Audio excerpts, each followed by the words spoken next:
usa ka katawhan.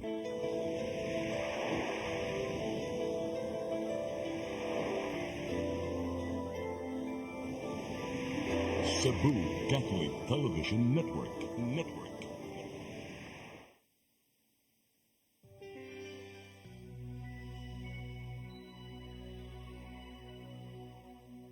Maayong gabi, subong sa mga nagkalain-laing lungsod, maabot sa atong programang Ikaw ang DSWD Kauban sa Kabaguhan.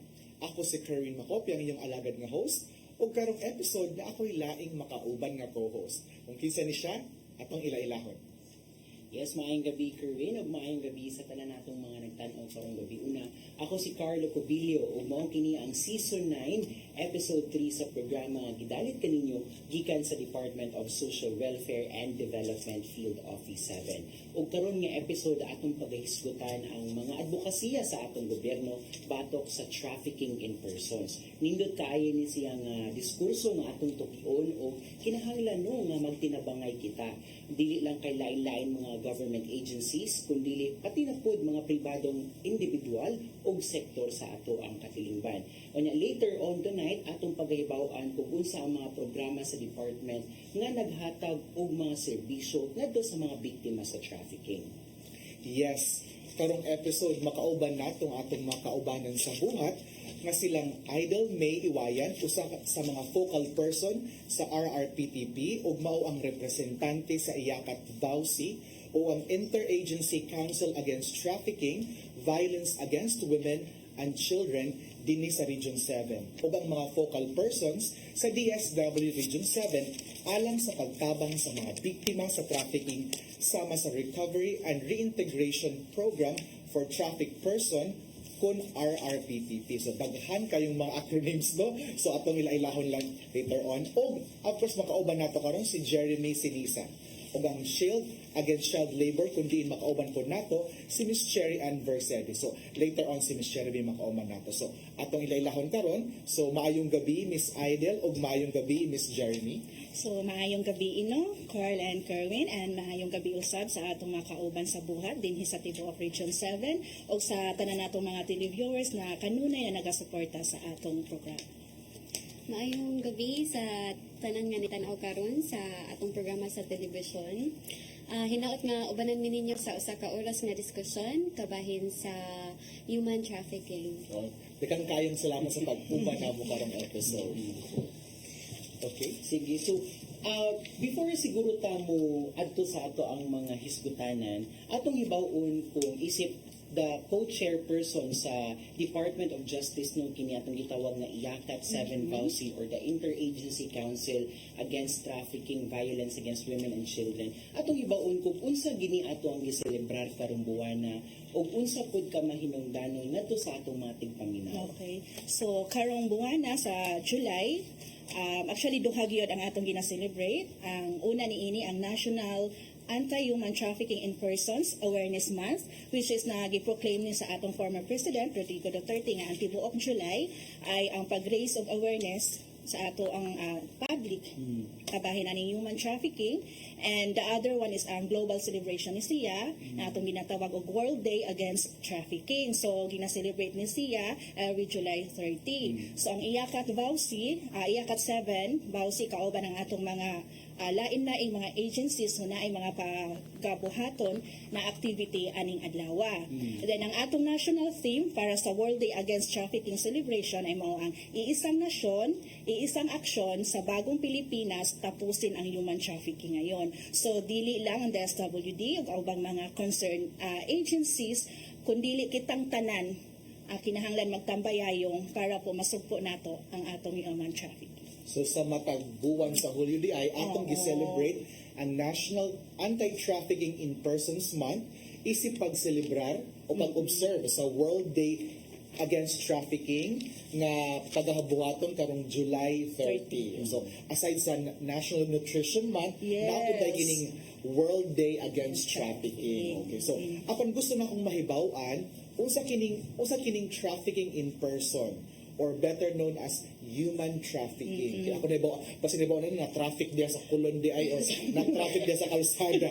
So atong nibaw lain pod di ang meaning kasabot kung mangisgot na taog human trafficking. So gusto ko nibaw unsa kining human trafficking, unsay mga kaso nga makayong na traffic na siya. So, pwede naman po nato siya i-relate kay traffic sa kalsada kay ang human trafficking or TIP in persons kay mao kining na-recruit, nabalhin, na-transfer from one place to another, and pagbilanggo sa iyaha, pinaagi sa pag-ilan sa iyaha, pagpamugos, so or pinaagi sa pagkuha or pag-take advantage sa iyang vulnerability o sa iyang pagka-vulnerable. Na-recruit ka nga thinking gusto mo makatrabaho. Yes. Pero pag adto dai nimo sa laing lugar, nalingla di ay ka. Oo, so or Nailan.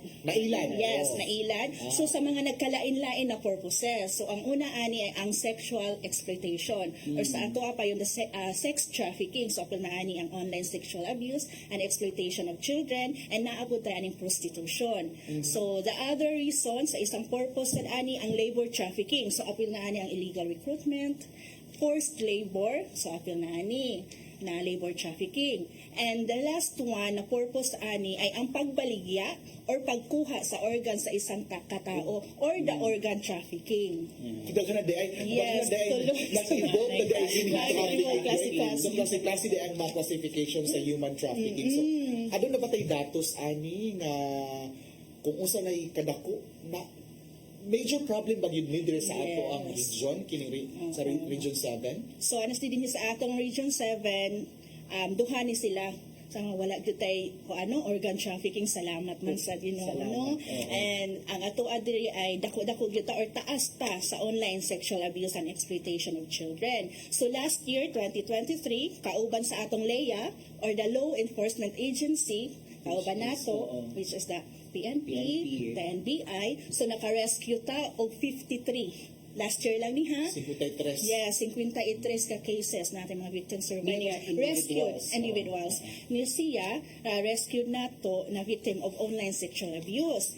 And ang pinakataas nato or pinakadaghan nato na na-cater last year ay ang mga victim sa labor trafficking. So mao kini 146 sila kabuok sa ato ang data last year na mauni sila ang mga fisher folks na nagikan diri sa lain-laing lugar diri sa Region 7 na na-rescue sa atong mga kaubanan dito sa Mindanao, particularly sa Sulu Island.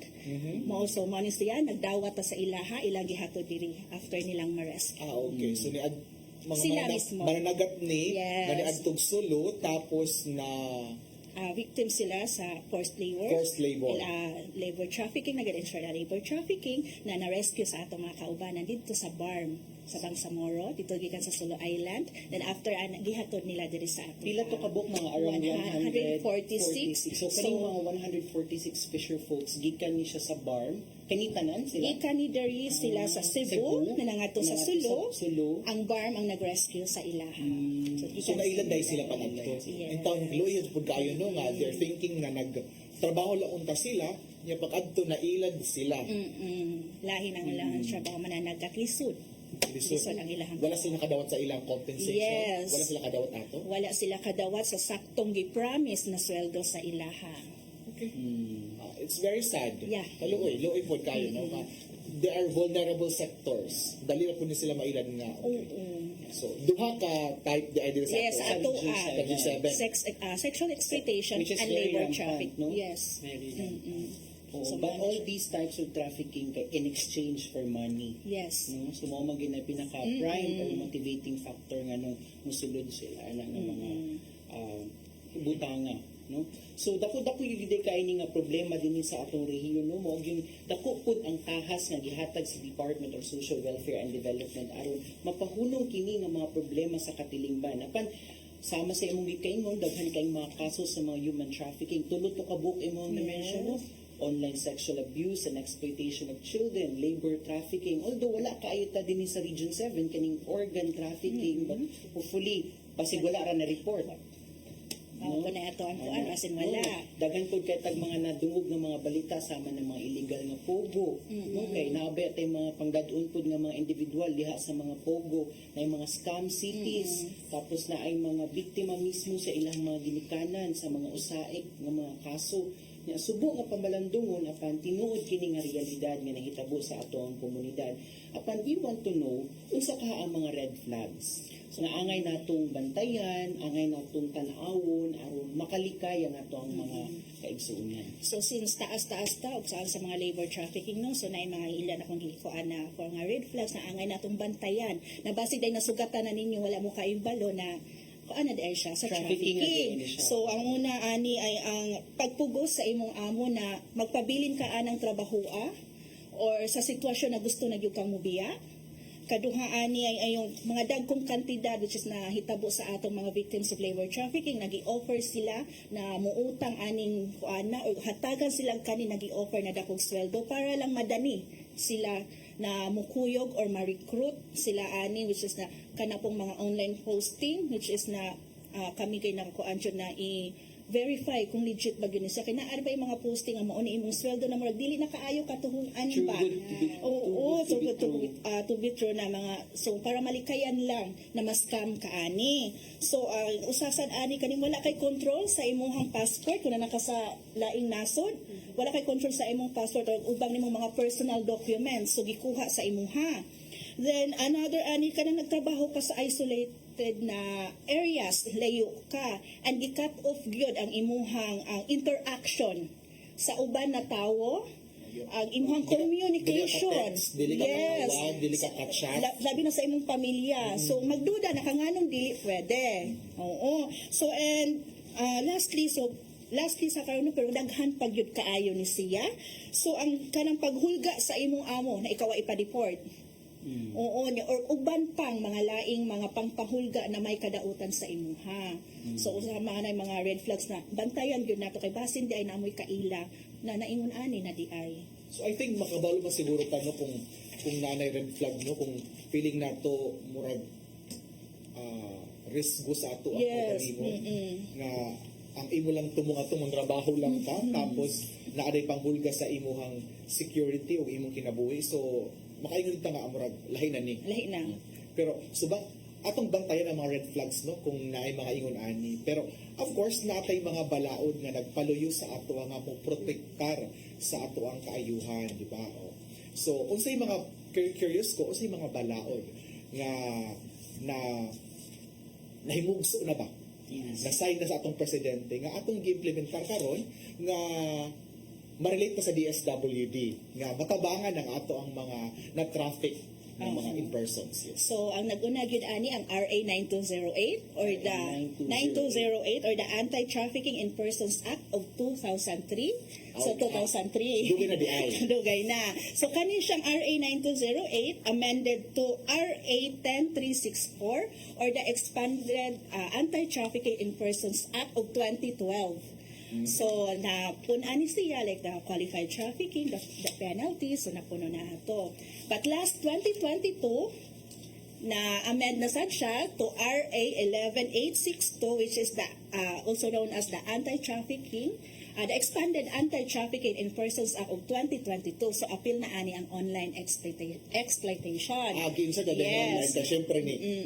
Naghan naman. Oo. So aside from that, so karon RA 11862 na ta, the expanded. So aside from that na atay RA 11930. So nag-focus ni siya sa anti-online sexual abuse and exploitation of children and anti-children sexual abuse and exploitation materials. So mao na iyang focus sa mga Daghan kaayo na magnanakaw. yeah, daghan na. So kanina lang po Kerwin, no. Ang kanina mga balaod mao ni siya ay to criminalize trafficking in persons. So And whatever forms of trafficking. yes, naa siya kaso yun.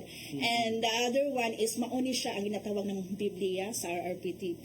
Kay mauni siya ang nag-provide og mandate sa atoa sa SWD so for the protection sa atong mga victim survivors and to provide services sa ilaha. Maong naatay Recovery and Reintegration Program for Traffic Persons or the RRPTP. Sa DSWD. Yes, sa DSWD. So, of course, pag ito yung mga balaod aron masilutan Yes. ang mga magmugna ingon ani ug mahadlok sila nga dili angay ang ilang gibuhat. Dili makatao ang Hindi makatarunganon. At the same time po, kung naay mga ingon ana nga sa laod, no, nga mo criminalize ani nga mga buhara, naapoy mandato nga maghatag pod og igong tabang ngadto sa mga nabiktima sa mga trafficking sama sa labor trafficking o tanang sa Usae. Yes. Yeah. So karon ato may bawaan Adele because we want to know nga naa na may mga balaod no nasigutan naman nimo. For sure ang ato ang mga naminaw karon ng tanaw karon nato gabi una, they are very interested to know asa ka sila pwedeng muduol, mudangop nga mga opisina or mga law enforcement agencies ug mo report kung aduna manggali mga trafficking nga nahitabo sulod sa ilahang komunidad. So maybe you can express or you can explain asa sila pwedeng maadto. So para sa atong mga nananaw karon no or mga nagpaminaw kung base na may mga nasugatan na mga biktima na nadiay sa trafficking, pwede kamong muduol unang-una sa inyong barangay since mauni ang pinakaduol na opisina sa inyo ha. Ikaduha, pwede mong muadto sa mga police stations to report kung naanay kaso kani, and pwede ka mo mutawag sa anti-trafficking hotline which is the 1343. 1343. So ato na i-flash Yes, sa ato na screen. ikuan. So, cellphone, pwede ba ka sa cellphone? Yes, napo tayo cellphone. Ikuan ako ang number Okay, later. that's landline. That's the helpline sa anti-trafficking yun. Hotline. You can call through landline. Yes, 1343. Then, pwede silang muadto sa ilahang mga munisipyo, which is naaman tayo mga opisina, the Municipal Social Welfare and Development Office or the City Social Welfare and Development Office. O sa atoa mismo na atay trafficking in persons na helpline intended po for the reporting of the cases, kung sa mga pangutan na related sa human trafficking. So, naana na mo sa ni Jera, sa focal person sa RRPTP na atay TIP helpline, which is ang number niya is 0917-703-0967. Ako balikon? 0917-703-0967. So, pag mo text sila ana o sa may lang paagi nga message. Magpaila unsa ang kasuha asa para po ma-report po nato sa ato ang mga partners na law enforcement agency to investigate. So, So, mo text, pwede sila mo For text, text. pwede sila mo tawag. Yes. So, dala-dala na namo 24/7. That's Region 7. Yes, that's Pwede- Region 7. What if maabot ba ni sa Mindanao? Pwede na ba pud ang motawag ka mga taga dito sa Mindanao? Pwede man ta, but naaman gihapon na sila helpline sa Mindanao, but pwede po kaayo, kay ato raman na siya i-refer po sa Sa ilaha, sa counterpart na na. So again, ato na i-flash sa atong screen no katong hotline nga 1343 and then ang katong hotline sa RRPTP kung asa sila pwedeng mo tawag. Okay, so nindot kayo itong nga topic no, at least dapat kabaluta unsay mga balaod, unsay mga red flag, ug unsay buhaton kung ang inyong paryente or kamo mismo na biktima sa human trafficking. Ug dili jud magpailad, no? Pinakauna dili jud magpailad ug syempre lisod man kayo vulnerable man no. So karon atong sa taon unsa may ginabuhat sa DSWD. Unsay mga programa sa DSWD aron matabangan kining mga human trafficking, na biktima sa human trafficking ug nakasurvive sila. Yes. So nabatay mga programa nga gidalit sa DSWD. Yes, aduna tayo mga programa nga kuan under sa DSWD which is mandated also by the law, which is kaning Recovery and Reintegration Program for traffic persons. So kani siya is a comprehensive program nga dedicated for our focus sa in providing service sa katong mga traffic persons. So what we do is we help them recover and also kanang pag-andam nila sa pagbalik sa komunidad. Siyempre na-trauma sila. No? Yes. So, aduna may services na gina-provide ana nila. But you said mubalik sa community. yes. Ato ba sila temporary shelter? Yes, we do have temporary shelters. So, depende na sa assessment sa social worker. So, kung ang assessment sa social worker is ang pagkuan niya nga this is for long-term placement, especially katong mga human, victim survivors. We call them victim survivors, ang mga biktima sa human trafficking. If ang assessment is for long-term placement and then naay kaso nga gipadagan sa korte mo na siya nga kinahanglan gina sila i-temporary shelter. And so natay facilities pod sa DSWD For their security. Yes, for security, and also i-prepare sila for reintegration kay naay possibility nga sa community mismo sila dito naka-experience O pang-abuso. Oo, pag-abuso or sa human trafficking. So, Ato sila wala nga, kuhaon. kuhaon na sila. Yes. Temporarily. Yes, temporarily.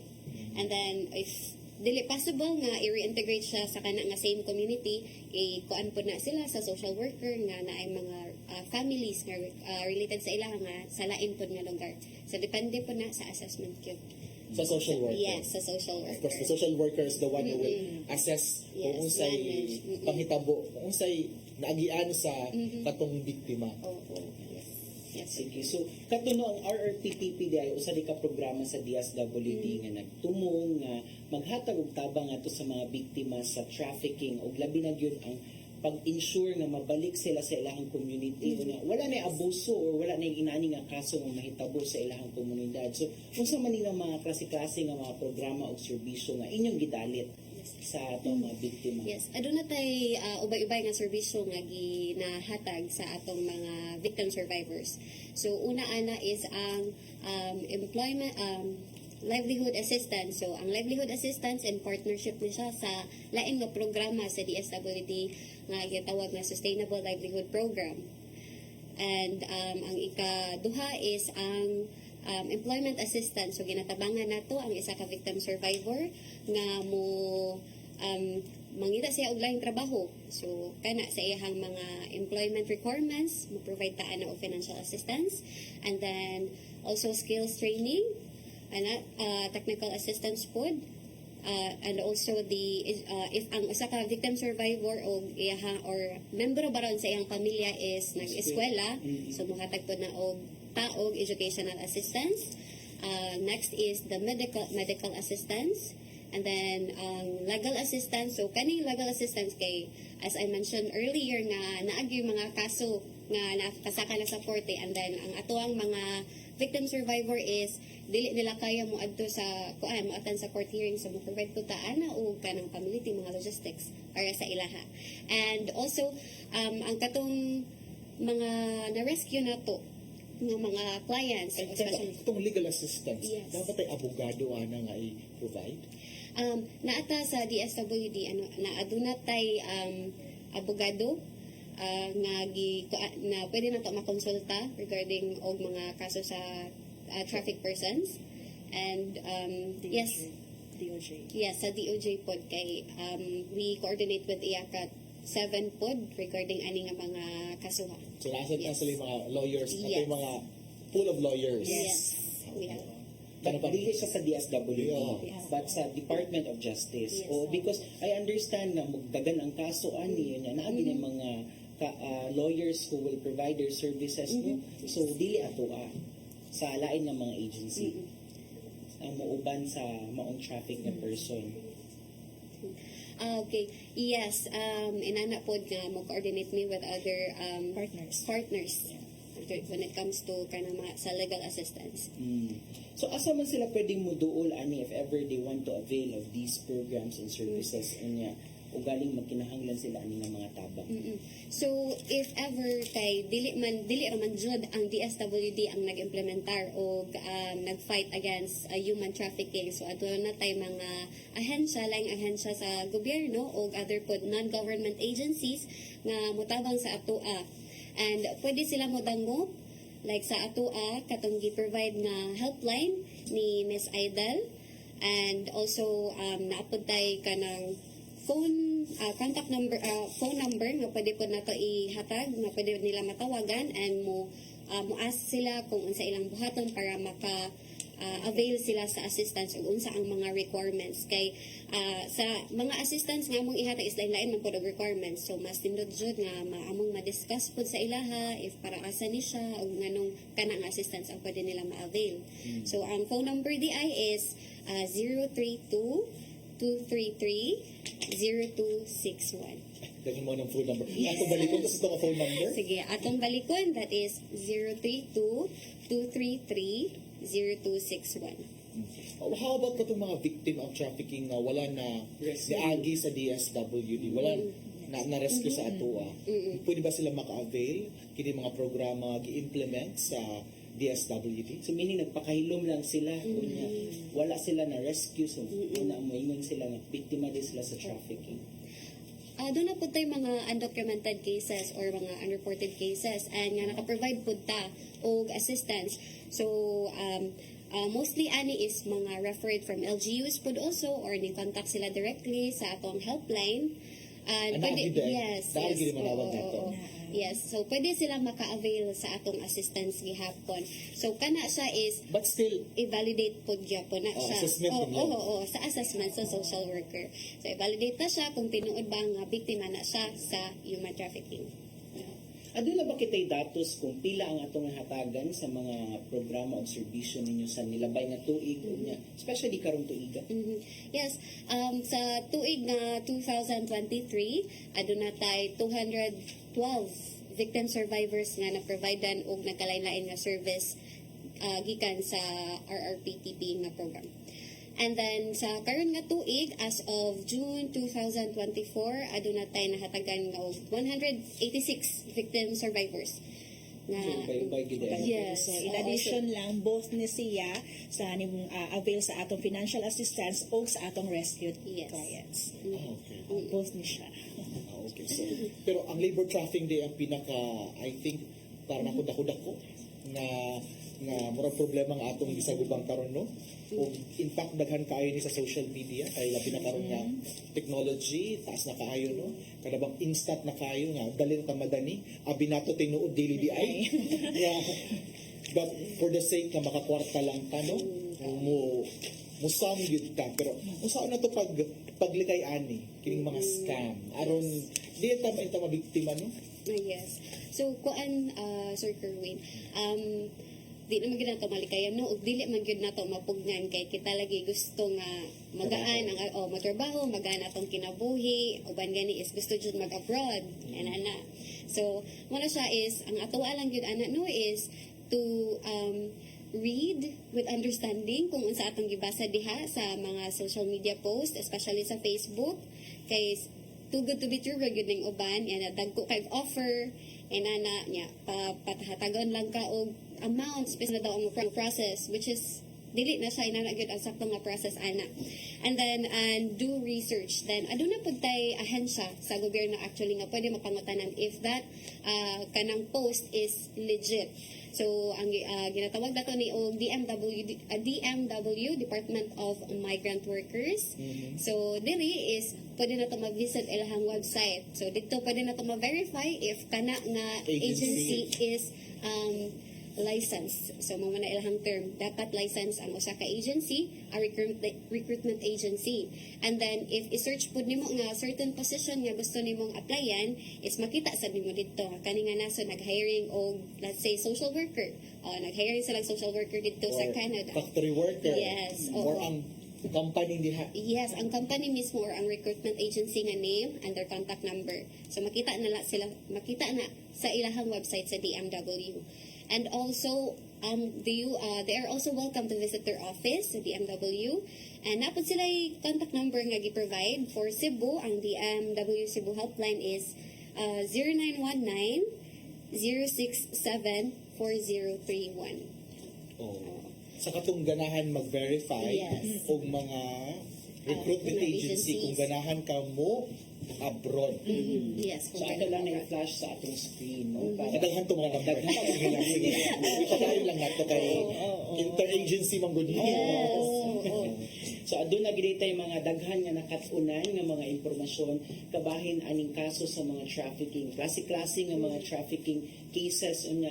Adun na pud tay nakatunan nga adun na day programa ang DSWD nga nagtabang mismo sa mga biktima sa trafficking in person ugaling ma-rescue sila or katong mga nagpakahilom lamang unya naapod tay mga pamaagi on how to report these kinds of cases sa trafficking. Okay, so but of course, napay mga facilities no? Yes. Aside ka itong mga programs na gi-mention nimo like RRPTP o natay mga financial assistance, Yes. medical, legal, educational, daghan kayo to, no? And we can also, I think our partner agencies also can help. Kami ito mga refer, no? Yes, we can on refer this. to them. So, but of course, I think natay mga facility, katong gi-mention nimo, if needs like temporary shelter, also itong mga facility. So, under the SWD Region 7, aduna tay residential facilities like sa Regional Haven for Women and Home for Girls. So, ang katong mga victim survivors nga dili pa pwede iuli sa ilaha is pwede na to sila i-refer dito for place for long-term placement baron and then mo-provide po og further intervention ang kaning nga mga facilities. And also, I am proud to say, as a worker of the SWD Region 7, nga kita diri sa Region 7 is naatay, once na naatay ma-rescue, naatay holding facility or processing center. Ginatawag nato na og Center for Women and Children. Nga after nato i-rescue ang bata is butang nato dito for further assessment, dali nato ma-identify kung unsa ilang need. Like for example, ang kani nga bata is kailangan ni siya og kanang for long-term placement kay dito mismo sa ihang community nahitabo ang kaning human trafficking, so dili siya pwede iuli.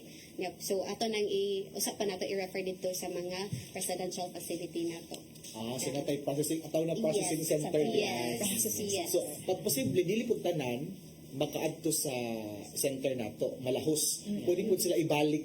Yes, Sa depende sa community. depende sa assessment kay usually man good ang mga ma-rescue na to is diha mismo sa ilang komunidad na hitabo. Inana or if dili na abare family, nga close family nga kuan nga pwede na to maulian sa victim survivor muna nga iuli ko na to. Sa laing lugar. Yes, sa lain nga lugar. Dili pwede ka ng silingan ra. Gusto tayo ng silingan ra po. Oo, kay ma-trigger ang kuan sa Ang trauma niya. Pero ang ato biya sa DSWD because we only have 2 facilities nga nag-cater you directly sa mga abused, especially kani Regional Haven for Women for abused women. Yes. Ang kaning Home for Girls, mga abused and exploited girl children. How about katong mga lalaki, nga mga adult? Oh, nabata? Sa Na mga, facility. For men, Sige. for boys. For boys talaga sa maunay isa sa ato ang mga kuan problema din sa Region 7 kay wala gyud tay facility for so them. far, Facility sa pagkakaroon. Oo, sa pagkakaroon. So, ang uban na pagihapon mo sa ato ang processing center, which is the CWC.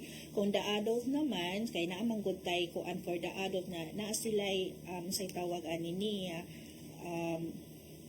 nakalimut ko sa Pwede na term sila ani niya, waive. na nasa pwede mo pirma waiver, na muuli sila kay wala man tay hold jud sa mga because adult they're ang ato agyod na ang mga bata. Oo, so naa sila ko na makadesisyon na kung pwede kung magpa shelter sila or naana sila sa community. So may mga adult man siya. Yeah. But kung mga bata, directly ang custody na agad sa DSWD. Ang kay mga bata o mga women kay they are most vulnerable compared to men, no? Kaya usually ang men kay nila mga adult na mga men kay they can go independent, they can go back to their communities. Yes. Ang gusto mag-prioritize ta ka, dili man nato makater pud Tanan, oo. And I think we can also refer to our partner Agencies. NGOs. Yes, Natay yes. mga Laghan. mga partner non-government organizations or CSOs na napon sila kaugalingon facility which are also accredited by the SWD. But we make sure nga if prior sa ilang pagpauli or mo-waive sila nga dili sila magpa-shelter, ma-providean sila og assistance like for example livelihood or kanang sa employment. Tabang, oo. Yes. Kana. Okay. So, I think before na lang mo go si Idel o si Jeremy, ato pangayuan siguro, Carl, o ilang message siguro, anabon mo message, final message, or nababatay mga wala na toki, na pwede ninyong paabot sa ato ang mga televiewers kabahin aning human trafficking ug unsaon nila kung sila mismo mga biktima. Especially mga activities nila for the upcoming World Day Against Trafficking. So sa sa IACAT 7 sa Interagency Council nato against trafficking or na DSWD, so naatay mga activities na mga ginabuhat sa ang atong council na ang mga members nato na ay mga initiative to raise awareness bahin aning human trafficking. So aside from the barangay campaign na ato na nasugdan actually for this year or for this month, serious yun siya. So naami upat na gikuan siya na identify. So naami not the barangay but the LGU. So naatay Talisay, Mandaue, Lapu-Lapu, and the Cebu City. So daan nami sa Ang mga gagko na Gagko, yes. Dahil So, organized cities. Yes. nahuma nami sa Talisay, then nahuma na sad mi sa Lapu-Lapu, and tomorrow will be in Mandaue para sa aning awareness. Aside from that, naatay kanang initiative sa atong ubang mga partners to do radio guesting and TV guesting Like din. sama ani. Para mapalapad pa ang atong advokasya. Yes. Oh. So ang amuan lang is to support our advocacy kay di man ni makaya gyud nato. Nakita lang, so kinahanglang tanan magtinabangan. And I think also ang atong community mismo. Yes, ang itself, community. Kinahanglan gyud kaayo. Matap na to atong different sectors, I guess, from the youth sector. I think also sa eskwelahan, importante pa ang school, no? So actually naata before na on school campaign. Siya. So for now, kay ang since July, wala may klase. Wala pa. May klase. So nagkuan mi sa barangay. Ang atong mga gipacitate sa barangay. Yes, we capacitate the barangay Bao CDS officers and God Focals kay ang barangay manggod mismo ang kinaunhan na pwede madangpan sa usa ka victim survivor. So mula sa ang barangay ang pinakaunang ahensya di ay nga pwede maduulan gyud og dali sa usa ka biktima. So for sure, sila una nang makareceive. Yes. Makareceive og reklamo. For sure, kailan sila ani? Taga-barangay yun ba yan? Una sila nga makabarites usan ni kabuan niya. And also, they also know the process. Yes. Part sa amo ang barangay advocacy campaign is kung gipahibaw na mo kung unsa ang human trafficking, ang mga katong red flags, unsa ang paglikay, and also we have kanang sa IACAT 7 member nga sa PNP, nag-inform po sila kung unsaon pag-report, unsaon pag-handle, kung makasinati sila ani nga sitwasyon. For sure, natay mga poster, ana siguro na. Yes. Makabantay ko rin sa mga barangay hall nga na mga posters. Mga tarpaulin siguro, no? Nga dito sila makabasa sa human trafficking, unsay mga hotlines. Naga-provide po mi ana. Every sa seminar na mo is providean po namo ang mga focal persons o mga flyers sa unsa na about ang agency o unsaon po ni paglikay and all the contact information na nara dito sa flyers. Wow, siksig lik ang ato ang discussion karon, Carl. Unsaon man ato ani dito mahuman ani kung atong yung detalyado ang ato ang topic, no, kabahin about human trafficking, unsay mga serbisyo, unsaon. So unsaon man ato ani nga we only have 1 hour of discussion, no? Pero I think napatay usa ka guest nga ihisgutan niya about child labor. Unsa ang ato ang mga programa sa DSWD pag-address ani nga problema. So kini atong hisgutan sa pagbalik aning commercial break.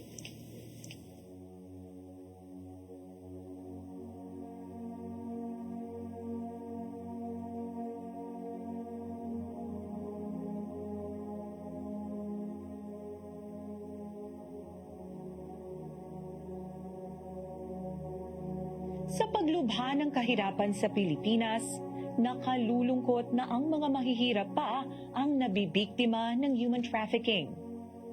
Itong mga nakaraang dekada, marami ng batas na ipinatupad at mga ahensyang itinatag para sugpuin ang human trafficking sa buong mundo. Ngunit marami pa rin ang nabibiktima ng krimeng ito.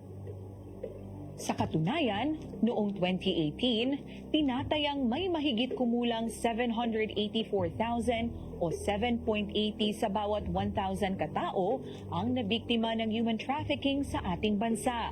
Kaya masasabi nating hindi pa rin tayo ligtas sa human trafficking at maaari ring ikaw ay maging biktima nito. Ang human trafficking ay paglalako ng tao, serbisyo o mga organo sa paraang iligal at karaniwan itong ginagamitan ng panlilinlang, kasinungalingan, dahas, pananakot o pang-aalipin. Mapababae, lalaki, miyembro ng LGBTQ at mga taong may kapansanan o PWD, lahat ay pwedeng maging biktima ng human trafficking. Paano ito ginagawa? Ang human trafficking ay hindi nagaganap ng agad-agaran. Ito ay dumadaan sa proseso at may mga palatandaan na ikaw ay maaaring maging biktima nito. Bagamat iba't iba ang bawat sitwasyon, ang pangkalahatang proseso ng human trafficking ay kadalasang sumusunod sa ganitong hakbang: pangangalap ng biktima, pagkuha sa tiwala ng biktima, pagtugon sa pangangailangan ng biktima, pagkakaroon ng kontrol sa biktima. Karaniwang biktima ng mga human traffickers ay ang mga individual na vulnerable at madaling manipulahin. Nakikipagkilala ang mga mapagsamantala sa mga individual na madaling makuha ang loob at ang pamimilit at paglilinlang ang kanilang pangunahing paraan. Paano mo malalaman na ikaw ay malapit ng mabiktima ng human trafficking? Bagamat hindi ito isang kumpletong listahan, ito ang ilang mahahalagang palatandaan na ikaw ay potensyal na biktima ng human trafficking. Mayroong nag-alok ng trabaho o pagkakataon na tila napakaganda para maging totoo. Walang pinipirmahang kontrata o pinipilit kang pumirma ng isang kontrata na tila kaduda-duda. Iniiwasang sagutin ang iyong mga tanong ukol sa inaalok na trabaho o oportunidad na kumita. Panghihikayat sa pamamagitan ng online recruitment o transaction at ginagamitan ng pang-eengganyo tulad ng pagbigay ng mga regalo at pera para sa iyo at pamilya mo.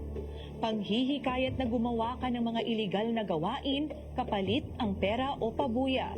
Kung makasakaling ikaw man ay makikipagsapalaran sa ibang dako, ikaw ay may potensyal na makatuklas ng mga biktima ng human trafficking.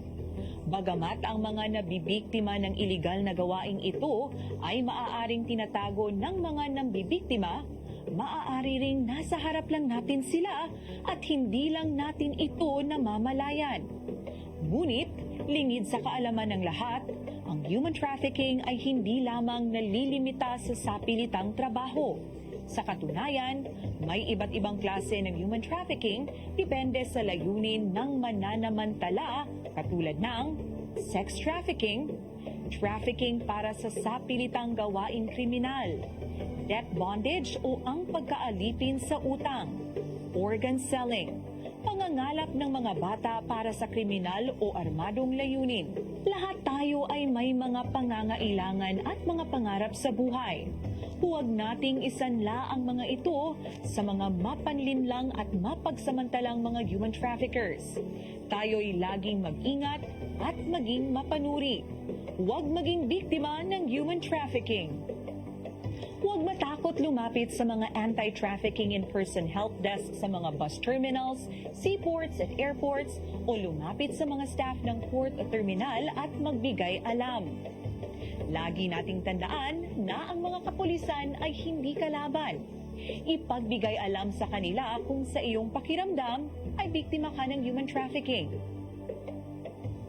Bago magsimula sa paglalakbay patungo sa iyong pangarap, suriin muna ang bawat transaksyon at oportunidad. Palawakin ang iyong kaalaman para ligtas tayo sa human trafficking.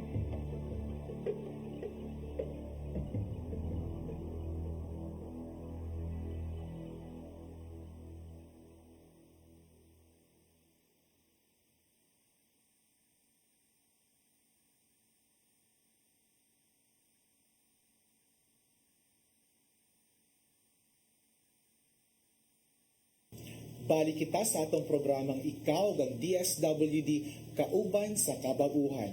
Ganiha atong giisgutan ang Recovery and Reintegration Program for Traffic Person kon RRPTP aron matabangan ang mga biktima sa trafficking. Karon atong hisgutan po ang laing programa sa DSWD nga mao ang Shield Against Child Labor or usa sa mga laing programa nga nagtabang aron ma-address ang child labor. So, Karon si Miss Cherry ang atong focal person sa Shield Against Child Labor aron maghatag ka nato og impormasyon kabahin ining bag-ong our programa sa DSWD para sa mga child laborers.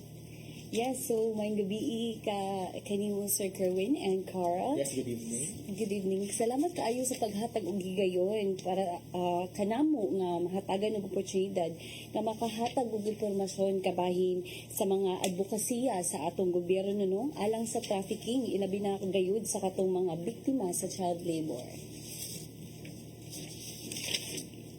So, ana-ana to, gusto na to mahibaw ang Sherry ni unsa gid ni ang child labor, or unsa gid ni ang Shield Against Child Labor, unsa ni siya nga programa, unsay tuyo ug tumong niini ngadto sa atong mga child laborers. Alright, so ang programa actually sa DSWD is the Strategic Help Desk for Information, Education, Livelihood, and Other Developmental Intervention. Manigitawag na to kumbaga shortcut nga SHIELD. So mo din ang meaning sa acronym nga SHIELD. Oo, so acronym ni siya. Isa ni siya ka programa actually sa DSWD nga murag ang tumong gid ani niya is mapagawas or ma-withdraw ang 1 million child laborers nga from child labor. So kung ani nato tumong niini nga mapagawas sunod tuig 2025. So kini ang gihimo para matubag ang atong balaod nga RA 9231. So gitawag nato kini og ang act providing for the elimination of the worst forms of child labor. So mo na siya. Abi na pakita mga datos ani Miss Cherry kung pila na ka mga child labor, mga biktima sa child labor diri sa Region 7. O kanang nga datos unsay sagad nga mga trabaho ang buhaton kini mga bataa. Pero kung child labor ka, pila edad na dapat ang qualified anak? Dapat 18 years old below. Below. Mahulog ka nga child labor. Pero So kung mag-birth nila 19, dili lang ka child anak. kung mag-18 na ka, dili na ka child. Oh, so Imuha na siyang kabubuton nga matrabaho. trabaho ka. Pero naara ba yung mga bata nga nagtrabaho for entertainment? Yes, naa sa tay mga bata Can that be nagtrabaho. considered a Mga child artista. labor? Oo. Ang mga artista dili na to siya makonsider as child labor. So natay mga specific number of hours in a day and in a week para dili na to siya masulod as child labor. So balik ta diri sa Region 7, unsay nabatay datos ani o Yes. unsay trabaho ani nila? Oo. Sa Region 7, most sa atoa lang na scope as profiled. Actually, natay gitawag na to nga partner agency. Ang atong partner agency para sa datos sa mga child laborers mo gitawag na to og DOLE, Department of Labor and Employment. Yeah, so si DOLE naghatag na to og datos nga almost 4,000 ka mga child laborers sukad ni adtong 2019. So kato nga mga child laborers gianam-anam og gihatagan na ni nato sila og mga assistance. So karon lang tuiga So dili na active for sure dili na nagkahinay-hinay na og ka eliminate. Isa ka mga rason nga nung nigamay na ni nga mga datos is of course ni 18 na sila. So ni adult na. Second is that ni eskwela na gid ang uban. So nibalik wala na sila nibalik as to the child labor. Kay ni eskwela na sila. Ipadayon silang Yes. pagtuon. No? Yes, ni padayon. So, sa ato lang sa DSWD Region 7, so far, ang atong nahatagan ng assistance since we cater 100 child laborers per year. So, ang ato ang na-cater karong tuiga, naka-cater na ta og 50 child laborers. 50. 50 ka child So laborers. tuwa sa tuig mo to nakita. Yes, sa tunga sa katuig. Historically, mo average tag 100 di ay. Yes, mo average ta og 100 in a year. Oo. Pero kini yung mga datos nga 100 child laborers gikuha na nato sa katong 4,000. So matotal sa tibuok na ni siyang Pilipinas ha. Ay Region 7 I mean. So sa Region 7. So ang ato ang mga mo na siya nga ato ang datos sa pagkakaroon. Okay. So buot pasabot, kay napakunhod man nato ang numero sa mga child laborers no because number one nidagko na sila ng nidagko na ilang edad nahimo na sa 18 anyos, they are allowed na to work on their own, and tapos mangiskwela na pud sila aduna pud ay kadakong kaakuhan ng atong mga local government units sa pag-implementar ni ini nga Shield Against Child Labor program aron makuha ang kining mga bata from the worst forms of child labor, and then atog yung maprotektahan na walay child labor sa ilang mga communities. Ato ba, Cherry? Oo, dako kaayo og kanang role ang ato ang local government units aning child labor. Importante gid kaayo no nga ma-monitor nato ang ato ang mga child laborers, mahatagan nato sa ilahang mga kinahanglanon. So atong ipahibalo sa ilahang ang DSWD has a various of services, a various of services, a various of interventions na pwede natong ipa-claim sa ilaha o pwede ipa-access nato sa ilaha. So, importante kaayo ang ato ang LGUs ani. Ang mga itong mga partners ng local government Yes. units. Na speaking of LGUs, aduna daw tulo ka buok pamaagi aron i-implement kining Shield Against Child Labor nga programa. So unsa man kining 3 phases of implementation sa Shield? Oh, Cherry. so una of course si LGU is pagpahibalugid sa mga tao no if unsa gid ay ang tumong sa shield, unsa may pwedeng ma-access, unsa pwedeng makuha sa ato ang mga child laborers sa LGU. And then ikaduha is of course, ang ato ang plano is ma-establish unta ang ato ang help desk dinhi sa barangay level nato. Nganuman, kay ang barangay is mo ang pinakauna, mo siya pinakaduol nga ma-access sa mga katawhan. So kumbaga ang help desk nato nga information, that's a very important thing nga ato untang mahimo unta sa tuang local nga level. Ikatulo is of course ma-appeal unta sa plano sa tuang mga LGU sa paggahin og tawo, paggahin og budget ni ining Shield nga program. Kaya of course, along with the program na amantay mga educational assistance, na atay mga livelihood trainings, na atay mga skills trainings, and of course, dili man ni ma-implementar kung wala pod ang tawag ini sa ato ang mga LGUs. Walay Support. Walay suporta. So, kailangan gid nato ang ilahang suporta. Okay. Pero sama ko gani yung sa RRPTP nga mag-provide sila medical, legal, financial. Is it still the same with Shield or it's just an advocacy of helping the LGU para masumpo o ma-eliminate mismo kining child labor?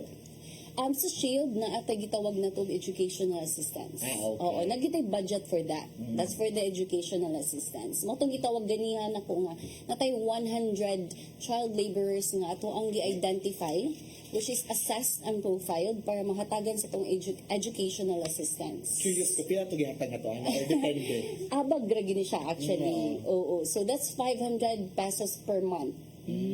So ihatag na nato sila sa mga bata sa katong listed and assessed and profiled. Nga angayan sa gyud. But again, abag lang gid ni siya. Para ni siya sa tong mga school supplies and all.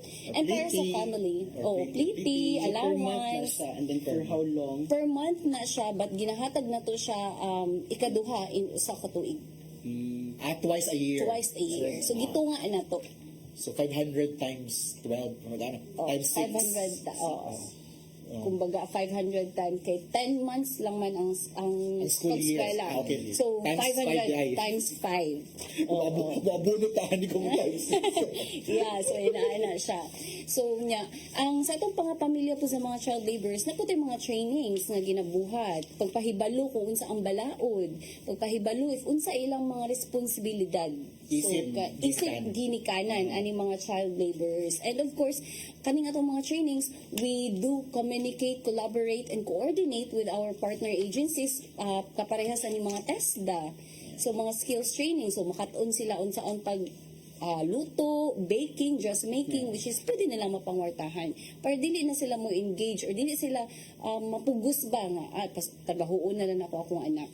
So at least through that na sila makatunan, hinay-hinay nga makapangwarta or makabarog na sila silang kaugalingon. Nindot na siya, Cherino, nga imong gihisgutan nga ang mga parents na agid akong kaapuhan sa pag-eliminate sa child labor because some of our communities murag normal na sa ilaha ang pagpatrabaho sa mga bata, labi na gid ka ng mga far-flung or remote nga mga areas nga sama na mag-uuma no kay tungod mo inaandan sa ilang mga ginikanan, ilang mga bata ina lang sa patrabahoon. Yes. So, Okay na ba na? Okay na ba na? Di ba kay syempre, di mo dapat... papa managat. Okay na ba na Bata sa magtrabaho padagat po. ang bata? Oo. Curious ba ko? part ba na sa, for example, household chores? Actually, kung Tawag house- lagi kung ana. Yeah. Actually, ang household chores, depende na siya unsa nga klase nga household chores. So again, matawag lang siya og child labor kung kini dili na siya maayo sa physical sa bata, sa health sa bata. Kung example, may tag household chores pero taga-adlaw pud nimo siya gipamuriatik. So that's koan nga malagak Walang niya. happy Oh, hour. so maingon siya ay gipatrabaho ra man sa auntie, gipatrabaho ra sa agaw sa pagumangkon. So anything that is harmful sa health, sa physical, para sa bata nga dili na maayo para sa iya, child labor na siya. Oo. So, kasi qualification yun. Yeah, so kung minimal lang, mga minimal nga mga trabaho, dili lang malapas og 3 hours in a day sa mga bata. Napoy oras di ay. Yes, so dapat yung oras. Pero kung ipa-straight mo na nimo siya patrabaho within 8 hours, that's already a child labor. Okay, trabaho naman yun 8 hours Oo, yun. trabaho sa tuwa naman na. Yeah, kay kumun ra bagay na labi na gid sa bukid. No nga ay kay kuan man na murag nahug na family enterprise ba nga kana mag-uma man ni nga mura gid na among gi source of income gyud na kami tanan ni nga ana pud among trabaho pero tinuod ito no kung lagpas na gyud sa tulo ka oras o na harmful na gyud para sa sitwasyon sa Bata. bata. That can be considered as child labor. Kung usa na I think makaya po sa bata, no? Dili ka tong ang mga bukat yun. Yes, Oo. dili gid to pwede ang katong kining sa ato ang mga farmers. Kabaw mo gid ta nga mo gamit gid sila og kanang mga hait nga mga unsa nang ginaana? Di kay ko familiar sa term, no? Sanggut ba? Pero basta Sanggut. sanggut Sanggut, or yeah, so kanang mga sanggut. Kini is we know nga harmful ni siya para sa mga bata kay hait nga butang or kuan, but again with the supervision sa mga parents as long as dili malapas again og kuan more than pwede nga oras sa pagtrabaho sa bata, dili pa siya mahulog ng child labor. Pero kung malapas na gani, nga init pa kayo ang panahon, of course, child labor na gid na siya. Daghan gani mga bata karon ang mga pamilya makatanong mo ano jud mama gipa child labor ko nimo. Yeah. Makareklamo yun sila. Pero of course kana mga normal nga mga household chores. Oh, dili pa na siya Dili child pa na siya. labor. Paglimpyo, Oo, siguro niya paglimpyo, sa part of oo. kanang growing up. Growing, yes. Oo, So, be a that's part of responsible responsible na- child pud ta. Of course, tapos sila yung time na mag-skwela, Correct. tuon, na sila yung time na duwa. Yes. So, as long as napaghihapon nila ang mga needs, basic needs as a child, sa pagkaon, mga tagan gihapon sila ana, kompleto pa ang katong needs sa child. So, importante ginahatag pud na nato nga mga seminars para sa mga parents, no? About the basic needs and kuan rights of the children. Kana. Sige, so balik ta sa Shield Against Child Labor Program. Programa ni siya. Kumbaga, usa ka mekanismo aron maahog ang atong mga partner nga local government units na mag-implementar o magtinabangay kuyog ang DSWD. Now, Cherry, aduna na ba kay auhag sa atong mga local government units aron pahimusgan pa ang ilang efforts nga mag-implement ni ini nga child labor program against child labor program, no? Pinaagyan ning Shield. Aduna na ba kay mensahe or ahog nga tunggat nila?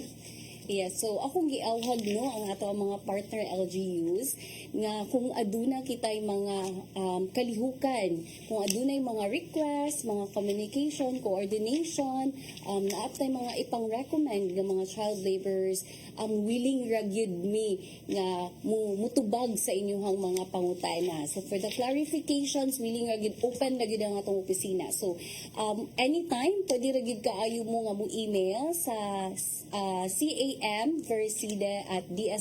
cam@dswd.gov.ph para pud matubag na mo inyong mga pangutana. O para sa mga LGU, hinaot unta nga kanang tabangan mi ninyo sa pagsuporta niini kay puhon-puhon. Hopefully ang ato ang tumungan ni is ma-replicate, mapaduol ang ato ang programa sa mga katawhan. So dili lang kay sa DSWD Region 7, hinaot ma-replicate kini nga programa sa inyong mga matag LGU.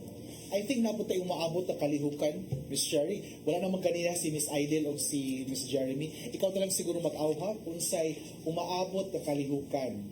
Yes, so naatay yung maabot nga kalihukan no, gitawag din nato og World Day Against Trafficking karong July 30, 2024. So alauna kini sa hapon, ato ning ipasaulog didto sa SMC side. So atong gihawhag tanan mga tao sa mga ganahan mo bisita sa SMC side. Naatay mga pakulo didto, naatay mga booth, ang mga booth ani natay mga pwede ninyong mapangutana serbisyo sa atong gobyerno, naaputay mga serbisyo sa atong mga non-government agencies about trafficking, kauban na pud ang worst form of child labor. And then naputay mga coffee table talk. So dito sa coffee table talk natay mga partner agencies na to nga gi-invite na ay mga taga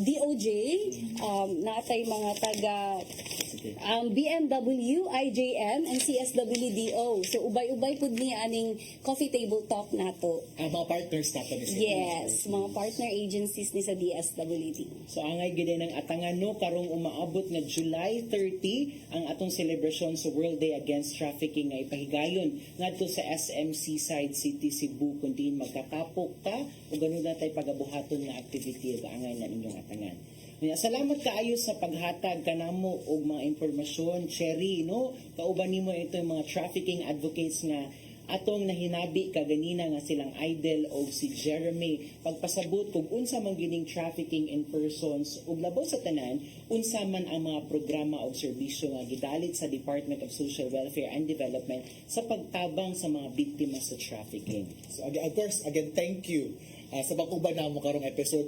Kulang ang sa kaoras aron pagtuki unsa kining human trafficking, unsay balaod ani, unsay ginabuhat sa DSWD mga partner agencies. But I guess we can find time na lang siguro and maybe lain mga opportunities aron mapasibya nato kabahin unsa kining topic. Doon na ba kayo mensahe, Cherry? Agig hinapos no, sa ato ang programa. Yeah, alright, so Final message. yeah, so salamat kaayo nga naaduna ta dinhi no nga nahatagan gid mi og oras nga ma-inform ang atong mga katawhan kabahin sa Shield. So again, pwede kaayo mo mutawag sa mo ang telephone number sa DSWD Region 7 232-9505 local 17154. So Lain na po nga yeah, so lahat na po na siya nga number. Sa atin ay flash sa screen. Yes. Sige. Okay, so salamat kay Cherry no and sa atong mga televiewers who are joining us tonight, daghan kaayong salamat no. And to know more about our programs and services sa department, we are inviting you to visit our official Facebook page at DSWD Region 7 no, and we also visit our website at DSWD Region 7. Again, atong aduna pud kitay replay ugma sa Sabado alas 11 sa buntag hangtod alas 12 sa udto. Unya, i-invite nato tanan atong i-encourage ang atong katawhan to support the advocacies against trafficking in persons. Thank you, Carl. So sa ngalan na lang sa atong Regional Director, Shalane Marie S. Lucero, atong Assistant Regional Director for Operations, Juanito C. Cantero, ug atong Assistant Regional Director for Administration, Tunison Luther Lee, ug mga kauban sa buhat, gapasalamat mi sa inyong kanunoy nga pagsuporta ug pagtan-aw sa atong programa. Kasunod na pud nga bulan, alas 9 sa gabi, mag-uban ta diri sa atong programang Ikaw ang DSWD Kauban sa Kabaguhan. Maayong gabi.